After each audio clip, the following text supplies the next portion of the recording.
Okay, so I believe that we were talking about increasing, decreasing sequences last time, right? So once again, what is an increasing sequence? If you have an increasing sequence, so what is an increasing sequence? AN is increasing means what? The next term is always bigger, right? So that means A1 is less than A2, is less than A3, less than A4, dot dot dot, less than AN, less than AN plus 1, dot dot dot, right? So the next term is always bigger. That's what we mean by an increasing function, increasing sequence. What's a decreasing sequence? Decreasing sequence means that the next term is always smaller. So that means A1 is bigger than A2, is bigger than A3, is bigger than A4, dot dot dot, bigger than AN, bigger than AN plus 1, bigger than dot dot dot. Okay?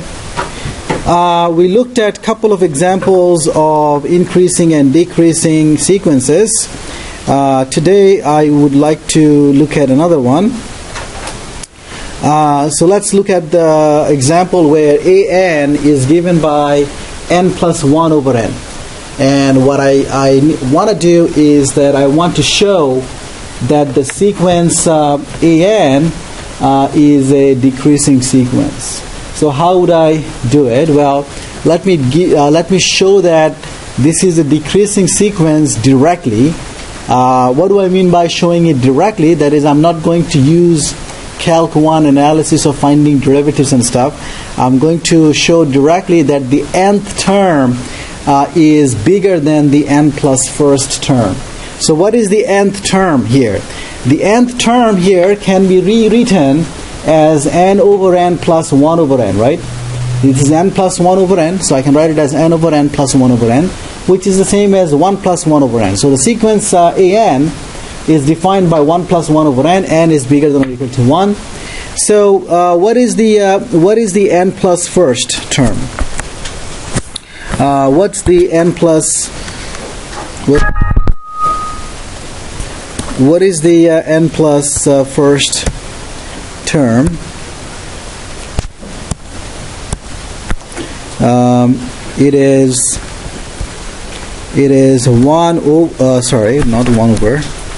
It is 1 plus 1 over n plus 1, right? That would be n plus first term. Now, which one is bigger?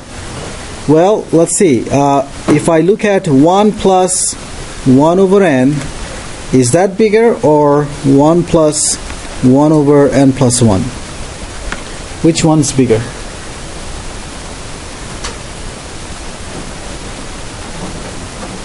The one on the left is bigger. So this is AN. This is AN plus 1. So what I have then is AN is bigger than AN plus 1, and this is true for any n, right? For any n larger or equal to 1. This holds for any n. So that means the nth term is always bigger than the next term. So this is a decreasing sequence. Is that okay?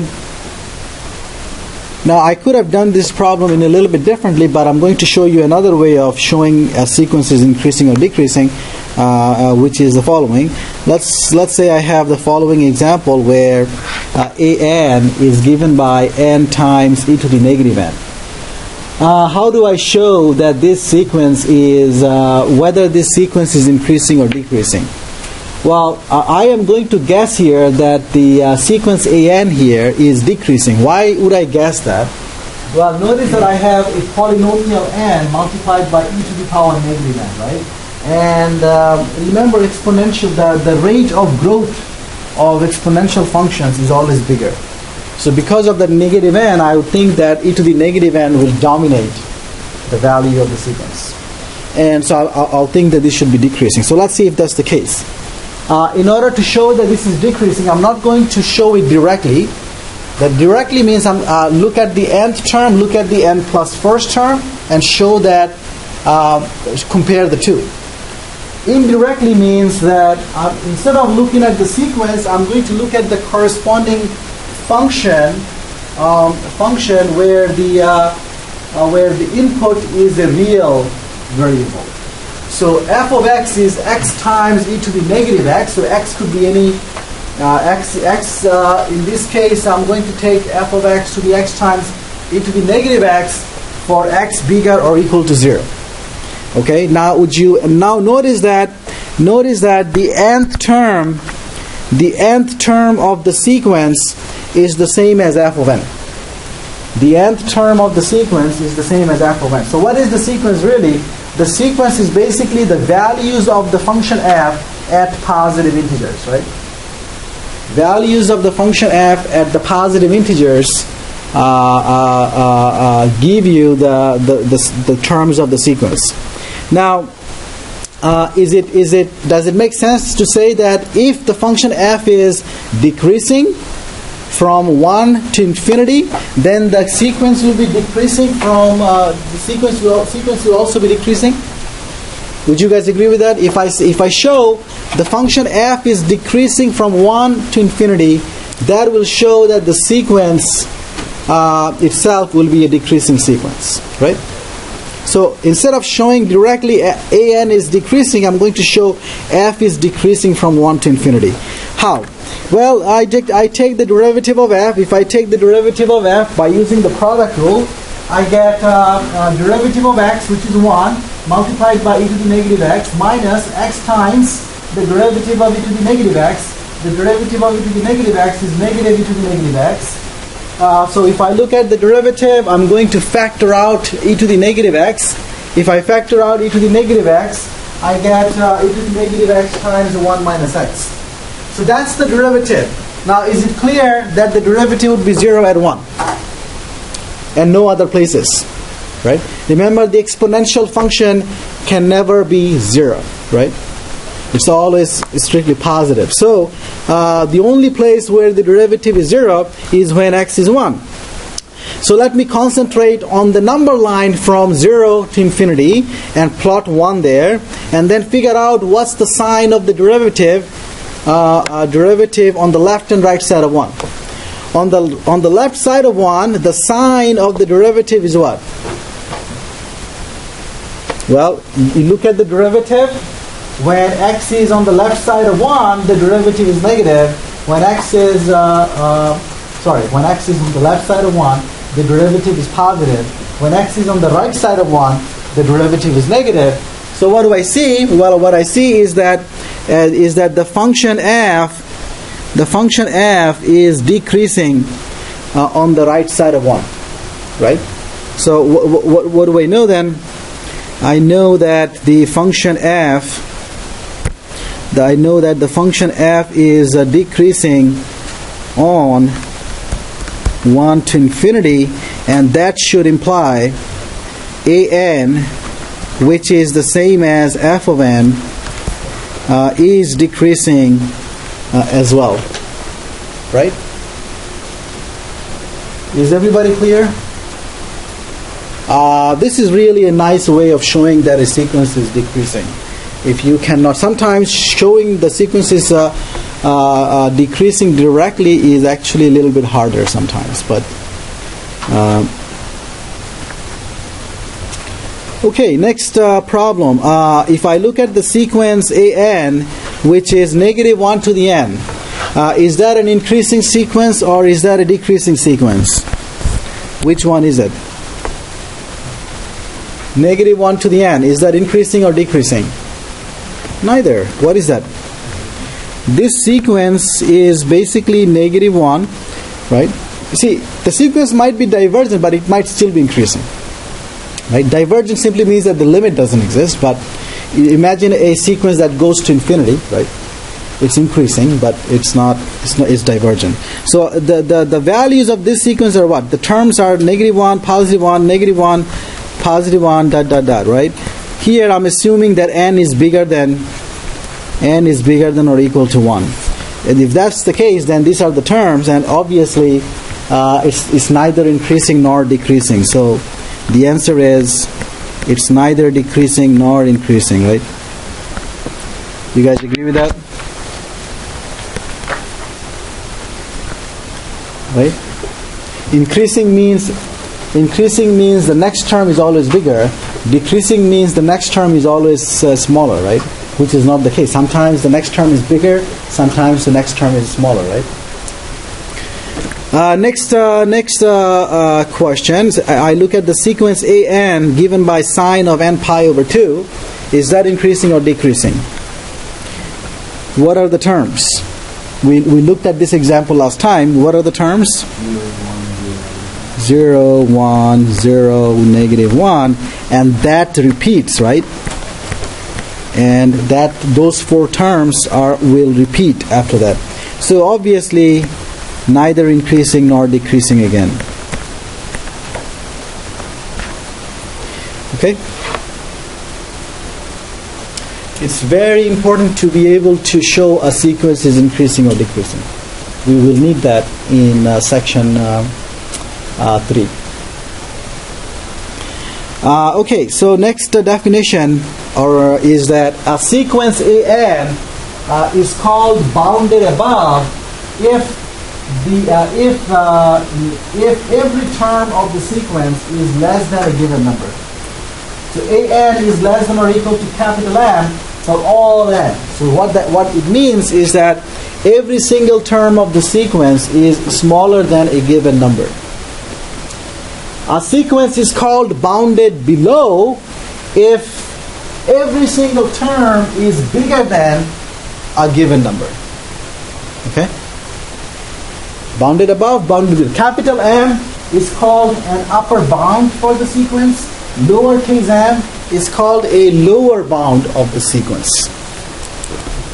When a sequence is bounded above and bounded below at the same time, it's called a bounded sequence. If a sequence is bounded above, it has an upper bound, and it is bounded below, it has a lower bound, then the sequence is bounded. That is, the sequence lies between two numbers.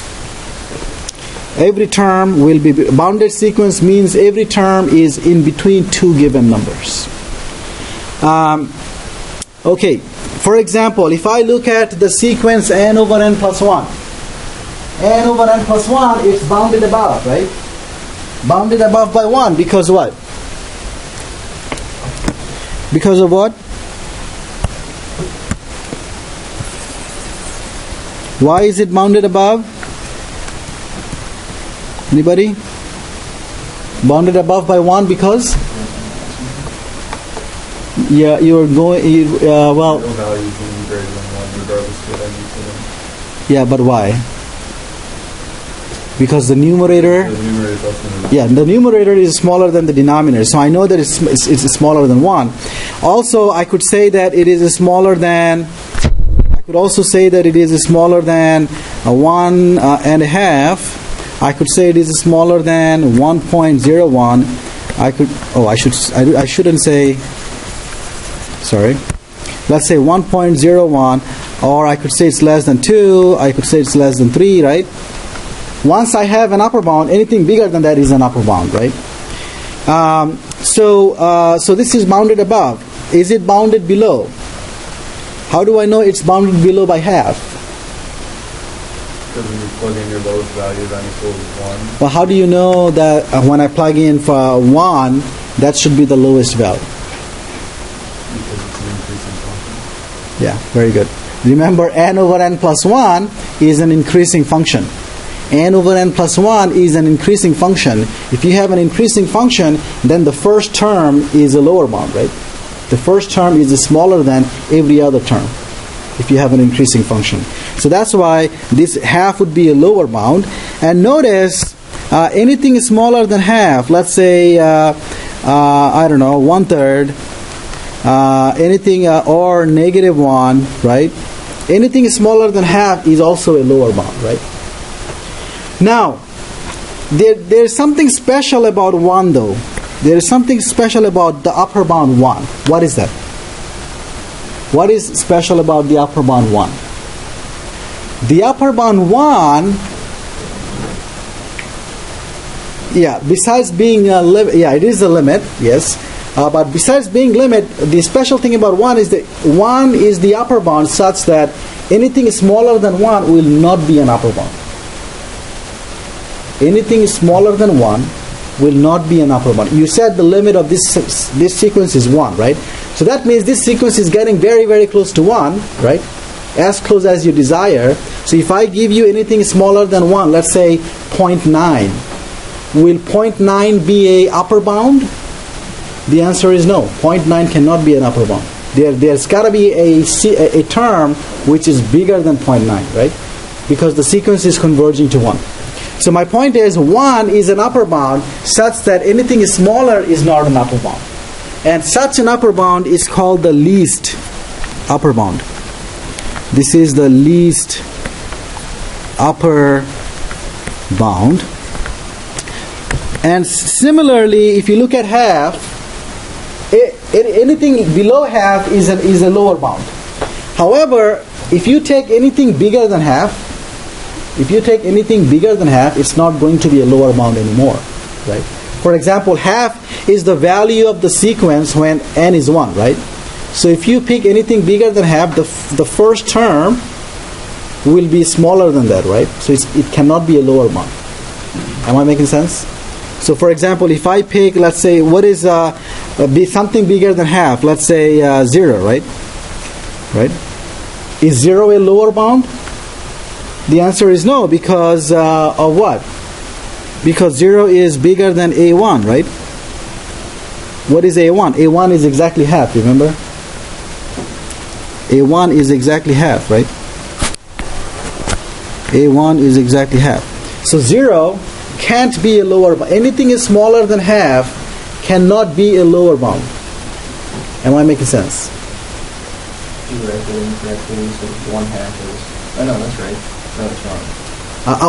No. Less than 0. No, I'm not saying half is less than 0. I'm saying that's the impossible. What I'm saying is that 0 cannot be a lower bound because this does not hold. Am I making sense? Zero. All I'm saying is that half is a lower bound. However, anything smaller than half can't be a lower bound, because if you have a lower bound, every single term has to be bigger than that, right? However, if you think 0 is a lower bound, notice that the a1 is actually bigger than 0, right? So maybe I should be putting a1 is bigger than 0. Okay. So what do I call half then? It's a special lower bound because anything bigger than that, it cannot be a lower bound. So this is called the greatest. This is called the greatest lower bound. Okay. I'm actually going a little bit beyond what we need here. Greatest lower bound and least upper bound. We won't use it much. But these are very standard terms when you talk about sequences. Okay. Now let's go to the next example. I have the example -1 to the n. What's an upper bound? What would be an upper bound for the sequence -1 to the n? 1. But you're giving me the special upper bound, right? Anything bigger than that, right? For example, 1.0320. All of them would be upper bounds. What would be a lower bound? -1, and then anything bigger than that, so let's say anything smaller than that, -5 or whatever you want to put there, would be a lower bound. But there is something special about 1, that is, if I take anything smaller than 1, it cannot be a upper bound, right? So I'm going to call that least upper bound. And -1 is also special. It's a lower bound, but however, anything bigger than -1 is not a lower bound.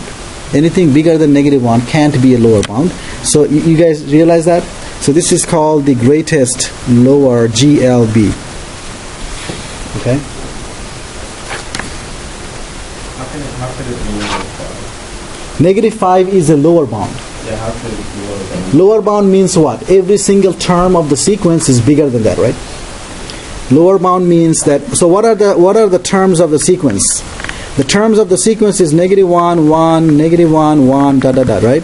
So lower bound means that if you have a lower bound, the lower bound is smaller than every single term. Yeah. So negative 5 is smaller than every single term. So why would you say that? Why would you just say it's so lower? Negative 1 is a lower bound. Negative 5 is also a lower bound. All I'm saying is that once I have a lower bound, anything smaller is also a lower bound. Right? The definition of lower bound is that the definition of lower bound is what? The definition of lower bound is that it's any number such that every single term is bigger than that. There is nothing special. But the number -1 is a special lower bound. The reason is it is the greatest lower bound. Am I making sense? So anything could be a lower bound. I mean, once you have the greatest lower bound, -1, I agree with you. Once I know -1, why do I care about the others? I'm not trying to say I care about the others. All I'm saying is that once I have a lower bound, anything smaller than is also a lower bound. But the greatest lower bound is the one which is more special. Okay. All right. So what is going on with this sequence, -n? What's an upper bound and what's a lower bound? Can you give me an upper bound and a lower bound?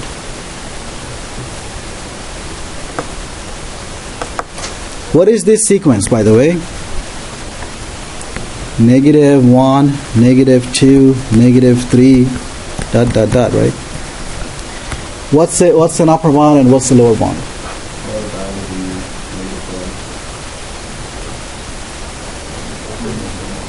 -1 will actually be the biggest number here, right? So that -1 will actually be the least upper bound. Okay? How about does it have a lower bound? The answer is no lower bound, right? So let me say no lower bound. Okay? How about the next one? The next one is just what? 1, 2, 3. Now, what Zach said is right? 1 is the lower bound, right? And then there is no upper bound. No upper bound. Upper bound, lower bounds making sense? All right. If you have a sequence which is bounded above, what graphically it means that the graph of the sequence will lie below the horizontal line at the upper bound. So if you have capital M is an upper bound for the sequence, what it means is that the graph of the sequence is going to lie below the straight line at M. Okay? So that's the meaning of upper bound in terms of the graph. You can imagine how the graph will look like if you have a lower bound. Okay. If a sequence is convergent, then you are guaranteed that the sequence is bounded. If you have a sequence which is convergent, then you know that it has to be bounded. Okay? Why? Well, imagine the following. If L is the limit of the sequence, then we know that after some point on, let's say capital N is 1,000. So after the first 1,000 terms, every single term of the sequence will be between L plus 1 and L minus 1, right? Let's take epsilon to be 1. So if L is the limit of the sequence, then there is a point such that after that, every single term will be within 1 of L, right? So those are bounded then, right? After some point on, all the terms, the sequence is bounded by L plus 1 and L minus 1. Okay. But then you have only finitely many terms before that. If you have only finitely many terms, then you can pick the smallest one, pick the largest one, right? So that's bounded as well. So the beginning part is bounded, after that it's bounded, so the whole sequence is bounded. Is that making sense? So if you have this convergent sequence, that sequence will have to be bounded by some number. Okay? It has to have a upper bound, it has to have a lower bound. Which should make sense, because if you have a sequence which is not bounded, which would mean that it's unbounded, which would mean that it has arbitrarily large or arbitrarily negative large values, right? Either case, there should not be a limit. Okay? So if it has a limit, it's got to be bounded.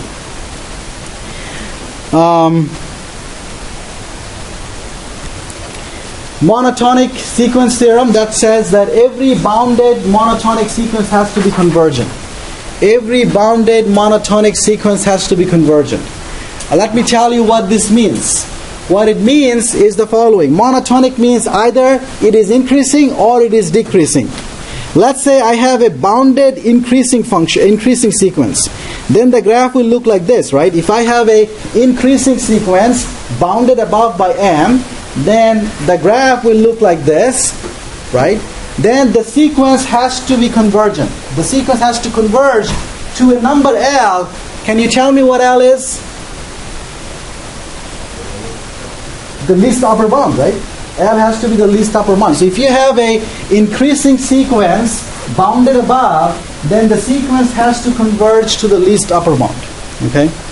And what would be the statement for a decreasing sequence? If you have a decreasing sequence with a lower bound, it's got to converge to the greatest lower bound.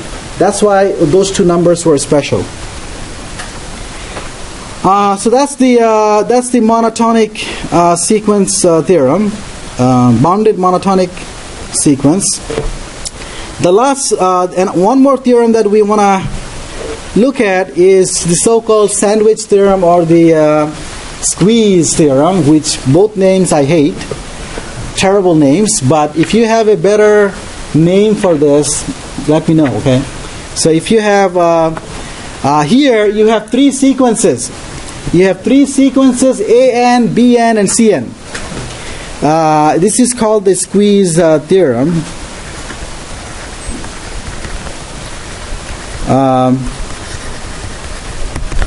AN, BN, CN, there are three sequences, and BN lies between AN and CN.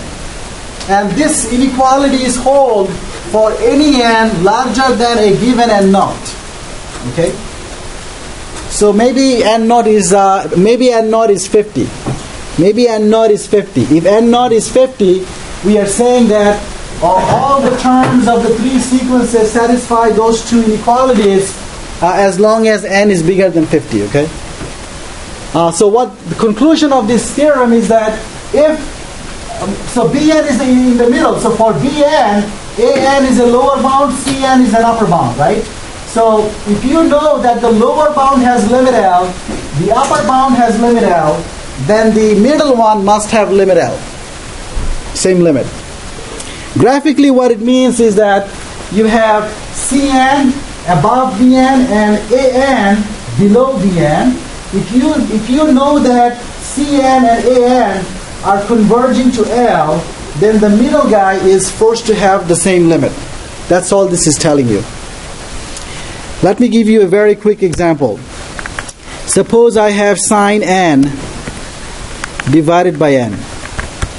I can say that sine n is less than 1, so I can say that sine n is bounded above by 1 over n. I can also say sine n is bigger than negative 1, so I could say that sine n is bounded below by negative 1 over n. Now, can you see that 1 over n goes to 0 as n goes to infinity? Negative 1 over n goes to 0 as n goes to infinity. So that forces the limit of the middle guy to be 0 as well. That's all there is. Okay? If the upper bound goes to a limit, the lower bound goes to a limit, then the middle guy must have the same limit. So that's squeeze theorem. Any questions on that? Any questions?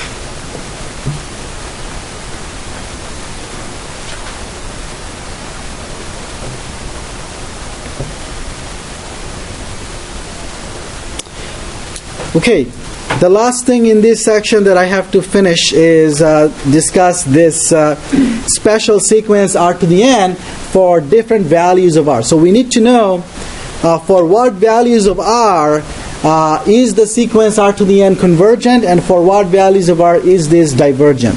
So what I'm claiming here is that the sequence r to the n is convergent only when r is between -1 and 1, including 1, excluding -1. And outside that interval, the sequence r to the n will be divergent altogether. So let's see why that's the case. Let's first of all look at the case when r is 1. So let's look at the case r is 1. When r is 1, what can you say about the sequence r to the n? Let's say we are starting n from 1, okay? So what is the sequence then? 1, 1, 1, 1. All the terms are 1, right? So what's the limit then? Is it convergent then, obviously? Yeah, it is convergent, and the limit is what? The limit is 1. So the limit of r to the n in this case is 1. Let's look at the case when r is -1.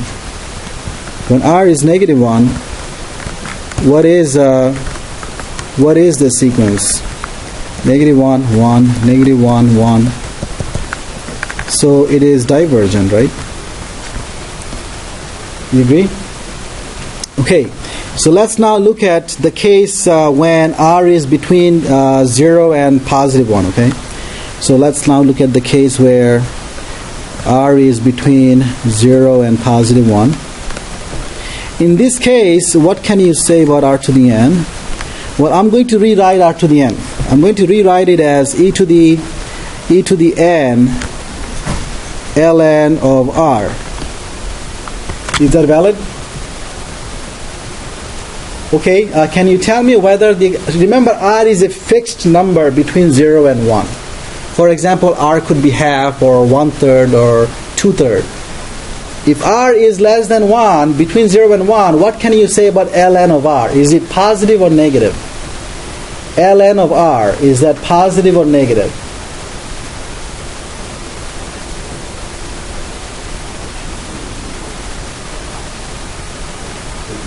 Negative. ln of r would be negative between 0 and 1. So the exponent here is negative. Now as n goes to infinity, the exponent goes to -infinity. So this is going to what? This is going to 0 since ln of r is negative. So the exponent is negative, n goes to infinity, the exponent goes to -infinity, e to the -infinity, that's got to be 0. Okay? Alright, now let's think about what is happening between -1 and 0. What is happening then? Now, in this case, I'm going to do a little bit something different, which is instead of looking at r to the n, I'm going to look at r to the n in absolute value. So, what's the absolute value of r to the n? The absolute value of r to the n is the same as absolute value of r to the power n, which is the same as e to the n ln of absolute value of r. And what's the limit in this case? Still 0, because absolute value of r is between 0 and 1, right? If r is between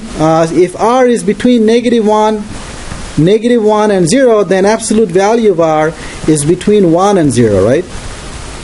So this is still going to 0 as before, right? And so we know that. Now remember, we said that if a sequence goes to 0 in absolute value, it goes to 0 without the absolute value, right? So we know that r to the n in this case will also go to 0. Okay? So that pretty much shows what we wanted to show here, that it is convergent between -1 and 1, and we actually know that the limit is 0 when r is between -1 and 1. The limit is 1 when r is 1. We showed that part. The only thing that I need to show is that it is divergent outside of that interval. So now assume that r is bigger than 1. In that case, what is r to the n? It is still e to the n ln of r, but this time ln of r is what? This time ln of r is positive, right? This time ln of r is positive, so this guy would have to go where? This guy will diverge to infinity. Okay. Another thing that's left is when r is less than -1, right? That's the only case left. When r is less than -1. And let me say in this case, should I take e to the n times ln of r? Because ln of r in this case would not make sense, right? Because it's negative. So in this case, what should I do? Well, I shouldn't look at absolute value either, because if I look at the absolute value, only if it goes to 0 in absolute value, then I can say that the limit of the original is at 0 as well. But in this case, it should be divergent. So how? Well, if r is obviously negative, right? So can I write r as negative capital R for some where capital R would be positive? You agree? If r is smaller than -1, sorry, let me say not 0 here. Let me say greater than 1, right? If lowercase r is less than -1, I can think of it as negative capital R, where r is bigger than 1, right? It's something bigger than less than -1, right? You agree? So now, what is r to the n? R to the n is negative r to the n, which I can think of as -1 times r to the n, a -1 to the n times r to the n. Now notice, what do I know about this guy? Already from this case. From this case, I know that capital R to the n is going to infinity. Right? Now, how about the other factor? The other factor is oscillating between 1 and -1. So what does it tell you about the sequence? It tells you that in this case, we get really big terms, like big terms. Also, we get really big negative terms, right? Because capital R to the n, when r is bigger than 1, like 2, right? Think of r being 2 to the n. 2 to the n is big. So sometimes when you have a -1 here, you get a negative big. When it's positive 1 here, you get a positive big, right? So divergent as well in this case. Divergent here, divergent in this case as well. So the only convergent cases are summarized in the box. We have to know this type of sequences by heart. We have to just recognize what the limit is as soon as we see them. So what are some specific values? So let's say I see the sequence half to the n, right? Right away I know that the limit would be 0. If I see the sequence 2/3 to the n, right? Right away I should know that the limit should be 0. Am I making sense? Yeah. R equals to -1, yes. R equals to -1, yes. Yep. Okay, so that was the last topic that I had to cover from section 11.1. I was really hoping that I could finish 11.1 in 2 days, but I am defeated one more time. Last year when I taught it, remember I sent you those videos on 11.1. There were 3 videos, right? So three classes, 3 class hours that I spent. This time I was like really trying to finish it in 2 class hours. I am defeated by 10 minutes. Not 10 minutes, actually 40 minutes. 40 minutes, but oh well. Okay, now before I finish this section, I want to make a couple of remarks. Let me ask you one question. suppose that I have a sequence which is A1, A2, A3, let's say this is A1000 or whatever number you want to think of that, and then A1001, A1002, Now let's say this sequence has limit. Let's say this sequence has limit L. I have a sequence with limit L. Now let's say that I have nothing to do right now. I just want to waste my time, so I want to change the first 1,000 numbers. So I'm just going to change the first 1,000 numbers to whatever I want. So let's call that B1, B2, B1000. So what I'm saying is, I am changing the first 1,000 terms, but I'm going to keep the rest of the terms as before. So the rest of the terms are here. My question to you, does the limit change for the new sequence? Does the limit change for the new sequence? You understand what I did? I have this sequence, the limit is L. The first 1,000 terms, I am changing them all together. So I have a new sequence, but I didn't change any term after the 1,000th term, right? Will the limit change? Yeah, the limit should not change. When you are talking about the limit, you're thinking about what is happening eventually, right? At infinity. So the first few terms, first 1,000, 10,000 terms, does not matter. They don't determine the limit. Okay, so that's my first remark. Second remark that I want to make, suppose that I have a sequence A1, A2, A3, all the way up to, let's say, A50, and then I have A51, A52, A53, A54, Let's say the first 50 terms is not increasing. However, after the 50th term, the sequence is increasing. So the next term is always bigger. Am I making sense? So this is here, it's increasing. Okay, but the first 50 terms, they are not increasing. The first 50 terms, the next term might, so A3 might be bigger than A2. For example, let's say A1 is bigger than A2, but A2 is less than A3, and so on. So the first 50 terms, they don't follow increasing, decreasing, but the last, after the 50th term, it's increasing. What should I call this? Well, if I have a sequence like this, I'm going to call that eventually increasing, okay? Eventually increasing.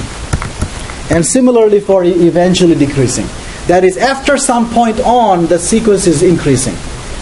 Eventually decreasing would mean after some point on, the sequence is decreasing. Is everybody okay? So I am done with this section, and it's time to move on to the next. And again, I don't have much time left. So what I really want to do in the few minutes is just to give you a preview of what we are going to do tomorrow. Okay. So coming soon Friday. Okay. Coming soon Friday at what time? 2 p.m. Okay. Buy the tickets, right? Okay. So here's the homework. 11.2. 11.2 from the text. The homework is 17 to 33 odd, 43 and 45. Okay. Here we are going to speak about series. Now I have to give you a warning. If you don't do your homework every single day, 7 days a week right now, you might be lost in the class. Okay, and this is where you either make it or break it. That is, usually most people find this part of the course the hardest. It's not the hardest part, but it requires you to be more patient and to be more hardworking. Okay, if you don't do it, you won't do well on the second half of the final exam. Okay. All right. So So let's say I have a sequence AK. Let's say I have a sequence AK where the kth term is K. K is bigger than or equal to 1, and I am going to form a sum using this sequence. So I'm taking the sum as K going from 1 to infinity of AK, which is the same as the sum K going from 1 to infinity of K, which would be 1 plus 2 plus 3 plus 4 plus ... right? That's an infinite sum, right? An expression like this is called an infinite series, and I am actually just going to call them series. I won't say infinite. Why? Because do we care about finite series? Well, maybe for baby math, but for this, we usually always care about infinite series. So I'm just going to say series instead of saying infinite series. Now, the question is, when you have an infinite sum, how do you make sense of it? How do you make sense of it? Do you start adding 1 plus 2 is 3, 3 plus 4 is 7, 7 plus what? 3 is, oh, I said something wrong. 1 plus 2 is 3, 3 plus 3 is 6, 6 plus 4 is 10, 10 plus 5 is 15. Would I just add one by one and just do it for the rest of my life? And the answer is no. If I could have done it in the rest of my life, I probably could have, but probably I won't be able to just keep doing that. But so how do I make sense out of it? Well, to make sense of it, what we are going to do is, instead, we are going to look at the sum of the first n terms. So fix a n, and then look at the first n terms of the sum. If you look at the first n terms, do you recognize the sum of 1 plus 2 plus 3 plus 4 plus ... n? In Calc 1, I gave you a formula for that, right? The formula was n times n plus 1 divided by 2. That's the sum of the first n positive integers. So if I look at Sn is called the nth partial sum of the series, of the infinite sum.